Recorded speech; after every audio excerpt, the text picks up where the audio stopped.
Hello friends, welcome to Kannan info Tamil. நம்ம இன்னைக்கு என்ன டாபிக் பார்க்க போறோம் அப்படின்னா, இந்திய கடற்படை நியூக்ளியர் பவர் அட்டாக் சப்மரீன்களை படையில் இணைக்க இருப்பதா செய்திகள் வெளிவந்திருக்கு. நியூக்ளியர் பவர் அட்டாக் சப்மரீன்கள் இந்திய கடற்படையில் இணைவது இந்திய பெருங்கடல் பகுதியோட பவர் பேலன்ஸ்ல மிகப்பெரிய மாற்றத்தை ஏற்படுத்தும் அப்படின்னு டிஃபென்ஸ் எக்ஸ்பர்ட் சொல்றாங்க. நீங்க கூட நினைக்கலாம், இந்திய கடற்படையில ஏற்கனவே நியூக்ளியர் பவர் சப்மரீன்கள் இருக்குது, எதற்காக புதிதாக நியூக்ளியர் பவர் அட்டாக் சப்மரீன்களை இணைக்கணும் அப்படின்னு. இந்தியா இணைக்க உள்ள நியூக்ளியர் பவர் அட்டாக் சப்மரீன்கள் தற்போது இந்திய கடற்படையில பயன்பாட்டில் உள்ள நியூக்ளியர் பாலிஸ்டிக் மிசைல் சப்மரீன்கள்ல இருந்து வேறுபட்டது. இந்தியா எதற்காக நியூக்ளியர் பவர் அட்டாக் சப்மரீன்களை கடற்படையில இணைக்க திட்டமிட்டிருக்காங்க?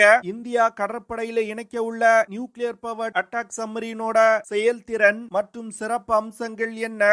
எப்படி நியூக்ளியர் பவர் அட்டாக் சப்மரீன்கள் இந்திய கடற்படையில் இணைக்கப்படுவதன் மூலம் இந்திய பெருங்கடல் பகுதியோட பவர் பேலன்ஸ் மாற்றி அமைக்கப்படும்? இந்தியாவுடைய இந்த நியூக்ளியர் பவர் அட்டாக் சப்மரீன் திட்டம் எப்படி சீனாவின் செயல்பாடுகளை இந்திய பெருங்கடல் பகுதியில கட்டுப்படுத்தும் அப்படிங்கிறது குறித்து நம்ம டீடைலா இந்த வீடியோல பார்க்கலாம். நம்ம சேனல்ல டிஃபென்ஸ் மற்றும் ஜியோபாலிட்டிக்ஸ் சம்பந்தமா தினம் ஒரு வீடியோ பப்ளிஷ் பண்ணிட்டு இருக்கோம். உங்களுக்கு நம்ம சேனல்ல பப்ளிஷ் பண்ணக்கூடிய வீடியோஸ் பிடிச்சிருந்துச்சுன்னா சேனலை சப்ஸ்கிரைப் பண்ணி சப்போர்ட் பண்ணுங்க. நீங்க பண்ற ஒவ்வொரு சப்ஸ்கிரிப்ஷனும் எனக்கு அடுத்தடுத்த வீடியோஸ் போடுறதுக்கு ஒரு மோட்டிவேஷனா இருக்கும். சீனா சமீப காலங்கள்ல தன்னுடைய பெல்ட் அண்ட் ரோட் இனிஷியேட்டிவ் திட்டத்தை பயன்படுத்தி இந்தியாவின் அண்டை நாடுகள்ல கடற்படை தளங்களை அமைப்பது, ராணுவ தளங்களை உருவாக்குவது போன்ற வேலைகள்ல ஈடுபட்டு வந்துகிட்டு இருக்காங்க. குறிப்பா சொல்லணும்னா, சமீபத்துல பங்களாதேஷ்ல ஒரு சப்மரீன் பேஸ சீனா கட்டி வந்துகிட்டு இருக்காங்க. ஆனா அந்த சப்மரீன் பேஸ் பங்களாதேஷோட பயன்பாட்டிற்கு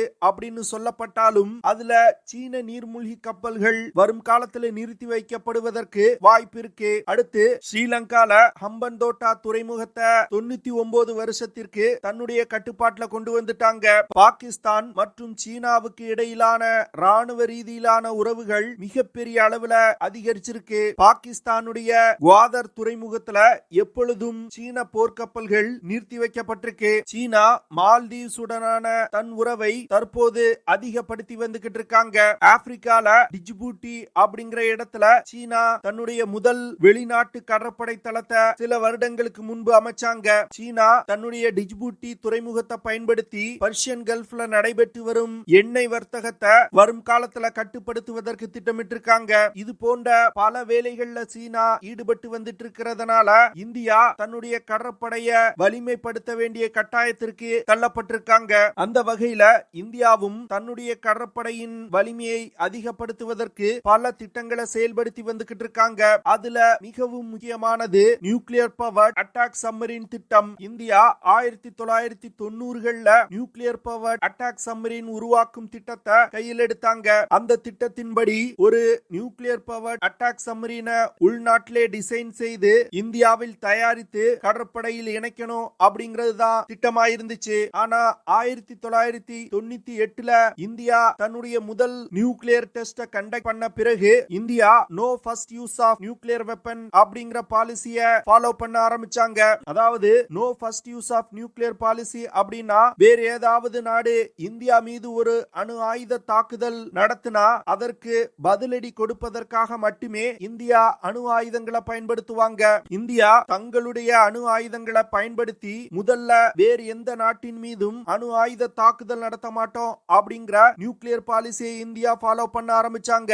இதனால இந்தியாவுக்கு நியூக்ளியர் பவர் அட்டாக் சப்மரீன்கள் தேவையில்லை அப்படின்னு சொல்லி நியூக்ளியர் பவர் பாலிஸ்டிக் மிசைல் சப்மரீன்களை இந்தியா டெவலப் செய்ய ஆரம்பிச்சாங்க. அந்த திட்டத்தின் கீழ் ஐஎன்எஸ் அரிகாந்த் அப்படிங்கிற முதல் nuclear power ballistic missile submarine 2016ல இந்திய கடற்படையில கமிஷன் செய்யப்பட்டது. இதனைத் தொடர்ந்து ஐஎன்எஸ் அரிகாட் அப்படிங்கிற இன்னொரு அணுசக்தி நீர்மூழ்கி கப்பல் இந்த வருடம் இந்திய கடற்படையில இணைக்கப்பட உள்ளது. கூடுதலா S4 மற்றும் S4 ஸ்டார் அப்படிங்கிற 2 நியூக்ளியர் பவர் பாலிஸ்டிக் மிசைல் சப்மரீன்களை இந்தியா கட்டி வந்துகிட்டு இருக்காங்க.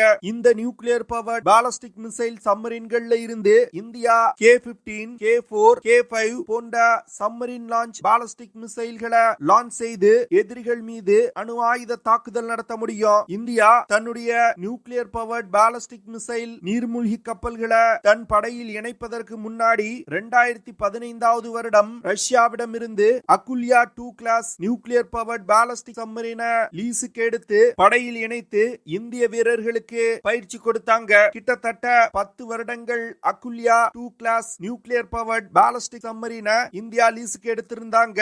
நியூக்ளியர் பவர்ட் பாலிஸ்டிக் மிசைல் சப்மரீன்கள் இந்தியா ஃபாலோ செய்யக்கூடிய நியூக்ளியர் பாலிசிக்கு சரியான தேர்வா இருந்துச்சு. ஆனா தற்போது இந்திய பெருங்கடல் பகுதி மற்றும் இந்தியாவின் அண்டை நாடுகள்ல பல மாற்றங்கள் ஏற்பட்டு வருது. சீனா மற்றும் பாகிஸ்தான் தற்போது மிகப்பெரிய அளவுல ராணுவ ரீதியிலான உறவை மேம்படுத்தி இருக்காங்க. இரு கடற்படையினரும் இணைந்து இந்திய பெருங்கடல் பகுதியை தங்களுடைய கட்டுப்பாட்டுல கொண்டு வருவதற்கு பல திட்டங்களை செயல்படுத்தி வந்துகிட்டு இருக்காங்க. பாகிஸ்தானுக்கு சீனா சமீபத்துல பிரிகேட்ஸ் ரக போர்க்கப்பல்கள் மற்றும் நீர்மூழ்கி கப்பல்களை மிகப்பெரிய அளவுல தயாரித்து சப்ளை செய்யறாங்க. அதனால வரும் காலத்துல சீனா மற்றும் பாகிஸ்தான் கடற்படைய ஒரே நேரத்துல இந்தியா எதிர்கொள்ள வேண்டியது இருக்கும். அது மட்டும் இல்லாம இமயமலை பகுதிகளில் இந்தியா ஒரு 2 ஃப்ரண்ட் வார ஃபியூச்சர்ல சந்திக்க வேண்டிய நிலை கூட ஏற்படலாம். இதன் காரணமா இந்தியாவுடைய நியூக்ளியர் பாலிசியில சில மாற்றங்களை கொண்டு வருவதற்கு இந்தியா தற்போது திட்டமிட்டு இருக்காங்க.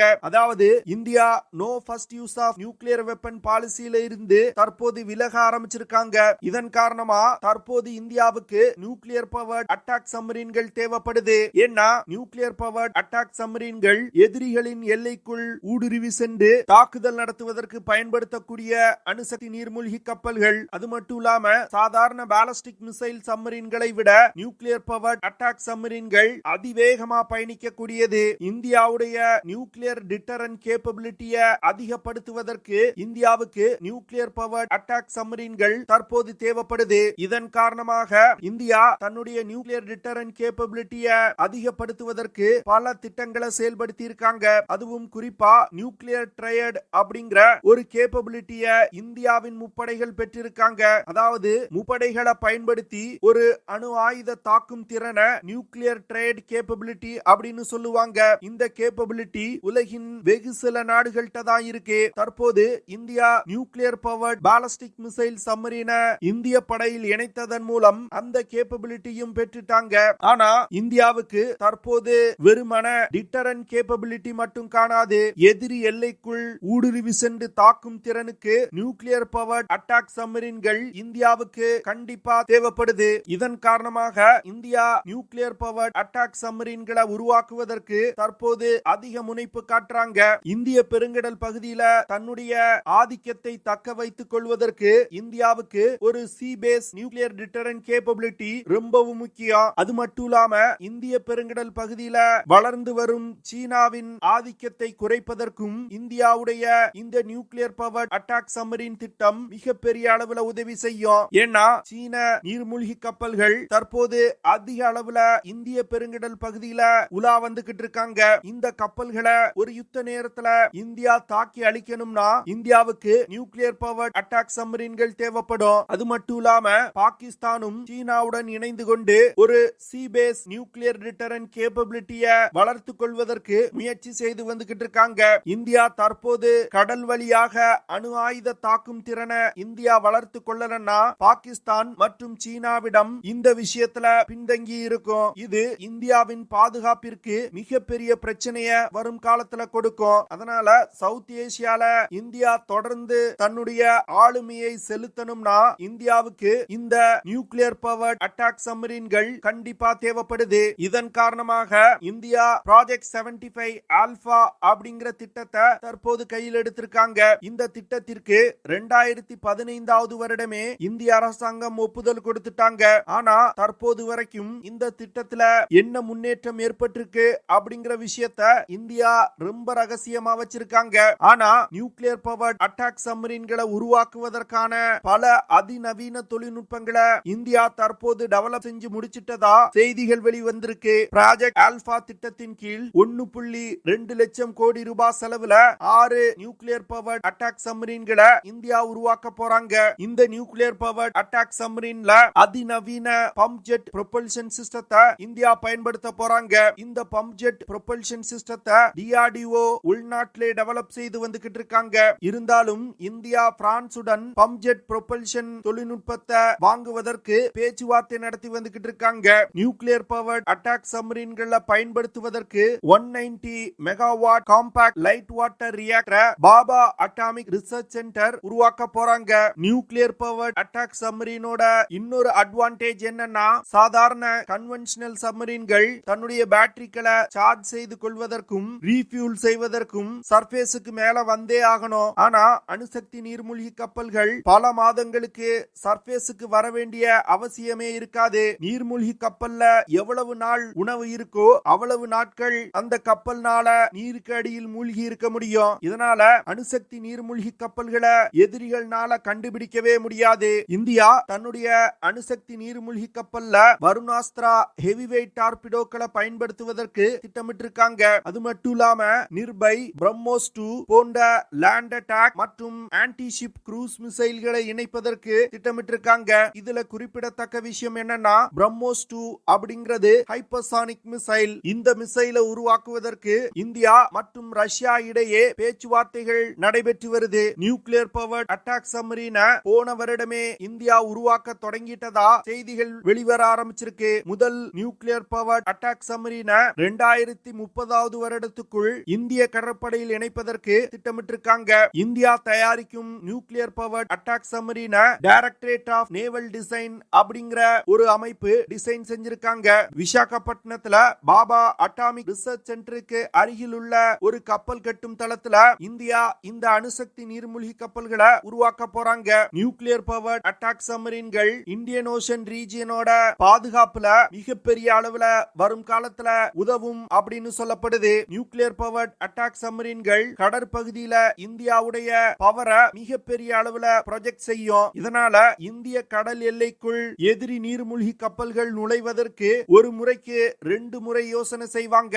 ஏன்னா இந்தியாவின் நியூக்ளியர் பவர் அட்டாக் சப்மரீன்கள் அதிவேகமா எதிரி நீர்மூழ்கி கப்பல்களை இடைமறித்து தாக்கி அளிக்கும். நியூக்ளியர் பவர் அட்டாக் சப்மரீன்களை இந்திய படையில் இணைப்பதன் மூலம் இந்தியாவுடைய நியூக்ளியர் டிட்டரன்ட் கேப்பபிலிட்டியில மிகப்பெரிய முன்னேற்றம் ஏற்படும். அது மட்டும் இல்லாம இதற்கு காரணம் நியூக்ளியர் பவர் அட்டாக் சப்மரீன்கள் அதிவேகமா நகரக்கூடியது. ஒரு தாக்குதல் நடத்திட்டு மிக எளிதா தப்பித்து ஆழமான கடற்பகுதிக்குள்ள சென்று பதுங்கிக் கொள்ள முடியும். இதனால எதிரிகளால் நியூக்ளியர் பவர் அட்டாக் சப்மரீனை கண்டுபிடித்து தாக்கி அளிப்பது மிகவும் கடினம். அது மட்டும் இல்லாம சீன கடற்படையில அதிக அளவுல ஏர்கிராப்ட் கேரியர்கள் இணைக்கப்பட உள்ளது. அதனால இந்தியா தன்னுடைய சீ டினையல் கேப்பபிலிட்டிய அதிகப்படுத்த வேண்டிய கட்டாயத்துல இருக்காங்க. சீ டினையல் அப்படிங்கிறது எதிரிகளுடைய போர்க்கப்பல்கள் மற்றும் ஏர்கிராப்ட் கேரியர்கள் நமது கடல் எல்லைக்குள் நுழைய விடாமல் தடுக்கும் திறன் தான் சீ டினையல் கேப்பபிலிட்டி அப்படின்னு சொல்லுவாங்க.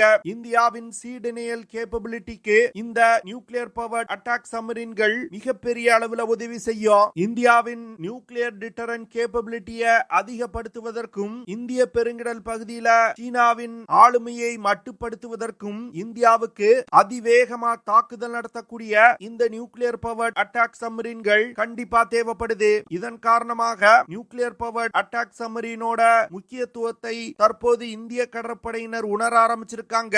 இதனை தொடர்ந்துதான் ப்ராஜெக்ட் 75 ஆல்பா திட்டம் தற்போது வேகம் எடுக்க ஆரம்பிச்சிருக்கு. நியூக்ளியர் பவர் அட்டாக் சப்மரீன்களை வெற்றிகரமா டெவலப் செய்து இந்திய கடற்படையில இணைச்சாங்கன்னா இந்தியாவுடைய அணு ஆயுத தாக்கும் திறன் மிகப்பெரிய அளவுல வளர்ச்சி அடையும். இந்தியாவால சீன மற்றும் பாகிஸ்தான் கடற்படைய இந்திய பெருங்கடல் பகுதியில ஒரே நேரத்துல எதிர்கொள்ள முடியும். ஓகே ஃப்ரெண்ட்ஸ், நம்ம வீடியோவோட நிறைய பகுதிக்கு வந்துட்டோம். இதெல்லாம் தான் நான் உங்ககிட்ட ஷேர் பண்ணணும் அப்படின்னு நினைச்ச விஷயங்கள். ஐ ஹோப் நான் ஷேர் பண்ண விஷயங்கள் உங்களுக்கு பிடிச்சிருக்கும்னு நினைக்கிறேன். அப்படி பிடிச்சிருந்துச்சுன்னா ஷேர் பண்ணுங்க, லைக் பண்ணுங்க, கமெண்ட் பண்ணுங்க. மறக்காம நம்ம சேனலுக்கு சப்ஸ்கிரைப் பண்ணுங்க.